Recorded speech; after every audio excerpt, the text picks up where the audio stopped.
大家好，今天我们矿业股系列第2期来讲黄金股。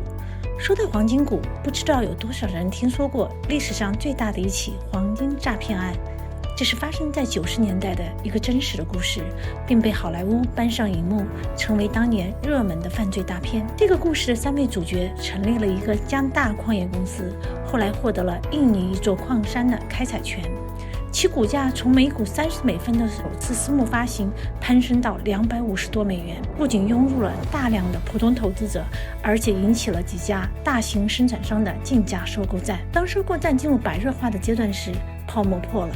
其中一家公司 Freeport 的团队进行了尽职调查，发现该公司根本没有发现什么金矿，他们通过往岩石中掺金粉的做法，营造了该矿山的矿石含金量极高的假象。最终骗局被揭露，曾经被各大投行称为世纪最大发现的金矿，成为了世纪最大的一场骗局。这个故事和我们今天的采访对象有着有趣的联系，因为30年前的那个他就是参与尽职调查的勘探经理，而现在的他已经是 Moneta Gold 的 CEO Gary O'Connell。Gary 和矿业行业有30年的不解之缘。BRIX 的骗局发生时，他还仅仅是 Freeport McMoran 印尼区的勘探经理。10年后，他已成为 Gabriel Resources 负责勘探的副总裁，并将工作更多的转向矿业资源的经济可行性评估。勘探行业的经济可行性评估是判断探获的矿产资源是否有投资机会和投资价值的重要依据。其经验无论是在随后的 European Goldfield 还是作为 Dundee Resources 全球200多个项目投资副总裁都铺下了路。2018年，在 Dundee 身居高位已然是成功人士的 Gary 作为 CEO 加盟了 Moneta Gold 这家小型黄金勘探开发公司，志在将 Moneta Gold 从勘探开发商带到生产商。通常说来，加拿大的小型矿业公司从勘探开发到生产会经历3个主要阶段。那么你是否知道每一个阶段都意味着怎样的风险和收益吗？作为行内具有丰富投资经验的 Gary， 他又是经过怎样的筛选选中了 Moneta Gold 的呢？ Hi Gary, nice to meet you. I'm Maggie.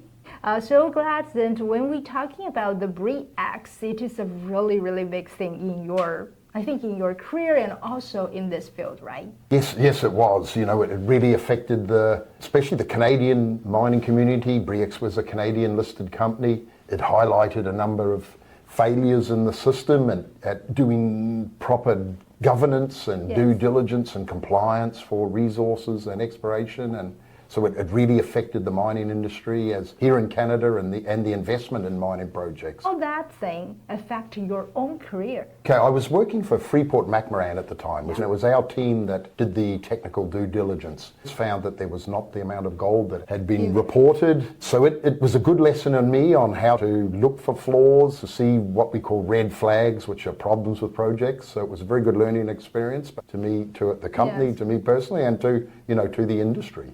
Later on, when you joined Dundee, you are as the vice president. I did due diligence on hundreds of projects around the world, many different commodities. Out of your checkbox and checklist and items you look for when doing valuations, looking for value and issues, red flags, problems with companies and the resources that they may hold. And we know that the Dundee is a really big company. And is there any kind of a Canadian case that you have dealing with?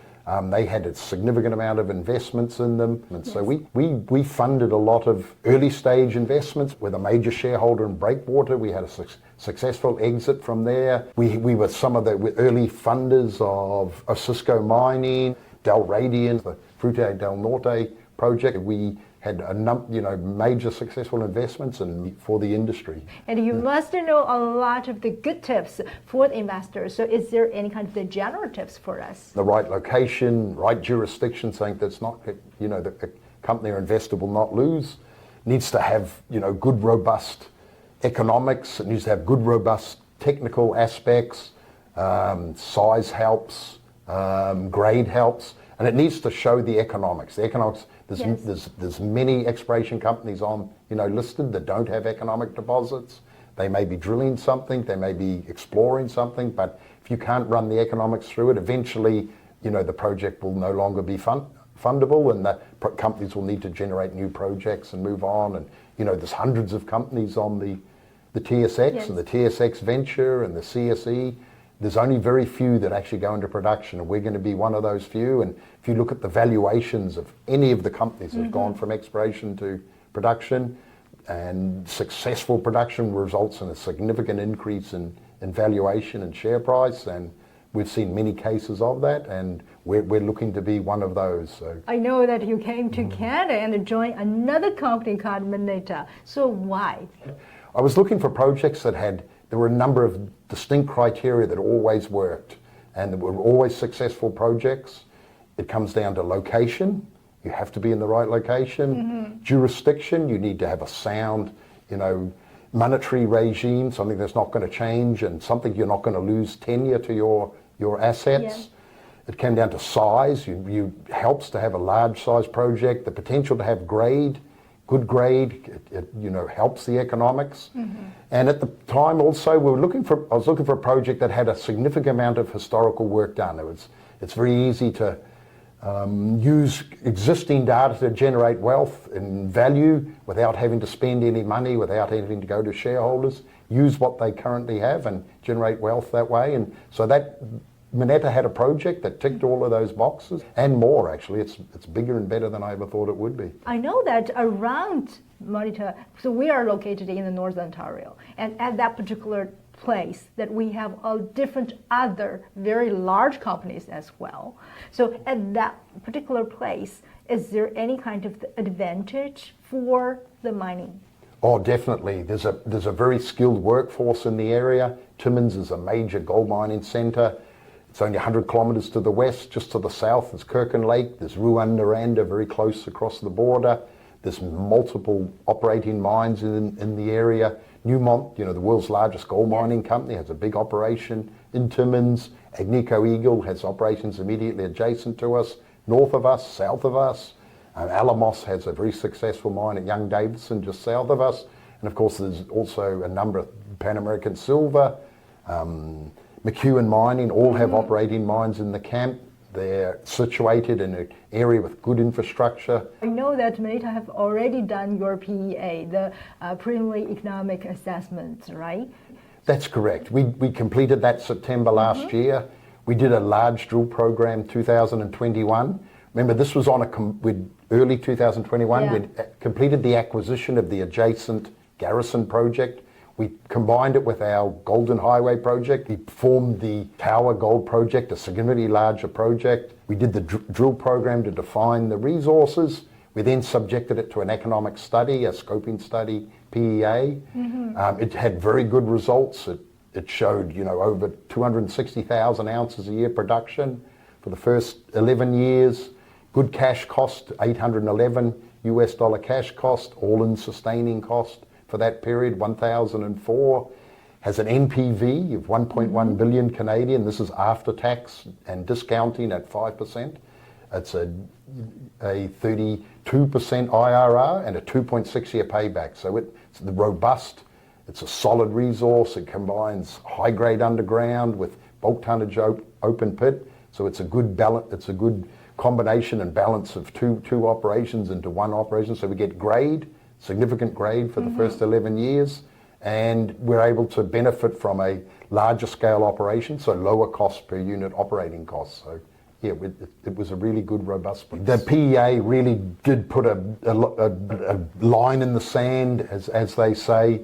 It then forms the foundation for the pre-feasibility. Yeah. We're currently doing that. We've already done over 80,000 metres of drilling. We're putting those results out. We're showing continuity. We're showing grade. We're actually showing some expansion too, which is good. So we're looking to grow the resources slightly, but the core thing is that it's de-risking the resources, making these resources more valuable and something that can be taken to the bank for financing and to fund the project. So remember, beyond just the drilling, there's all the other technical aspects. There's the metallurgical, the recovery aspects, there's the hydrogeology, the hydrology, there's geotechnical, all these, and we're doing those studies now, and this is all about de-risking, moving the project and doing the engineering work that's required for the for the design of the project and the construction of the project. So what is the next? We need to finish the drilling program. We'll have the drill out of the Garrison project all drilled out to indicated resources by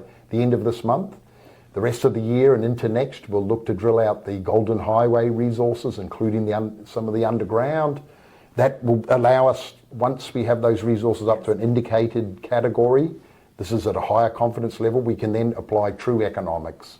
That is a pre-feasibility study. We can put mine plans together and we can then start moving that into feasibility, which will then be the definitive answer to the costs, the production, the methodology, and that will be something that feasibility is something that we can fund the project on, something we can permit the project on, and something that will allow us to bring this project to successful production. So as a CEO of Moneta, That's so right. what is your message to the investors? Is this a good timing we should go? Oh yes, it is. Look, we're considerably undervalued to where our valuation should be for such a project. We're now successfully taking it through pre-feasibility. Every step we move forward is one step closer to production. It's de-risking it. It's showing the economics. It's showing the value, and everything is pointing to us being significantly undervalued. So this is an excellent time for people to invest, because as we move forward, the price will the valuation will go up, the share price should advance, and we are de-risking and thus creating a higher value project. Thanks so much for sharing a lot of valuable message. Thank you.